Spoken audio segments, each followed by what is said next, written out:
6. Gak ada yang bisa jawab nomor 6? Oke.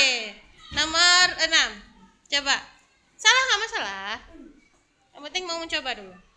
Tanda titik dipakai untuk memisahkan kalimat setara. Betul? Tanda titik dipakai untuk memisahkan kalimat setara?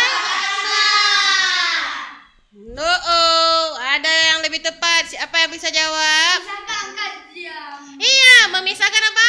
Angka jam, menit, dan detik. Detik. Jawabannya B. Lanjut.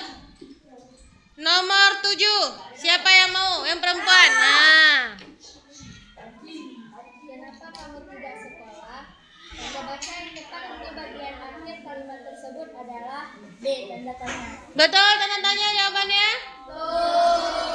Oke, lanjut.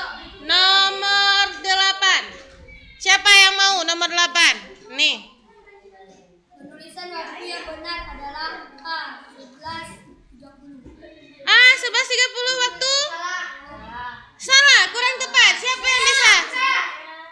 B. Jawabannya? B. B. Gimana? Kenapa B? Iya, 11.30. Jawabannya B. Bebek. Nomor 9. Siapa yang mau? Ini dulu. Penulisan tanda hubung yang benar terdapat pada kalimat B. Betul anak-anak jawabannya tanda hubung? Bukan yang A. An A. Kan, yang betul adalah anak A. Anak.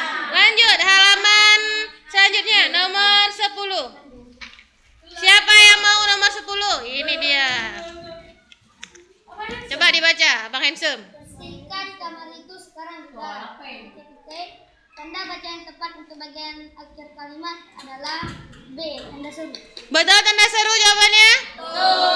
Oke, tanda seru. Lanjut. Yang bisa, yang mau jawab nomor 11. Yang belum-belum nih, Bu tengok yang mana ya? Yang belum-belum. Ini belum. Oke, baca nomor 11. Perhatikan kalimat-kalimat berikut. 1. Kucing-kucing itu berlarian. 2. Cepat bereskan meja itu. 3. Anak kelaparan. Penulisan tanda hubung yang tepat pada kalimat di atas terdapat pada nomor A. 1. Betul jawabannya?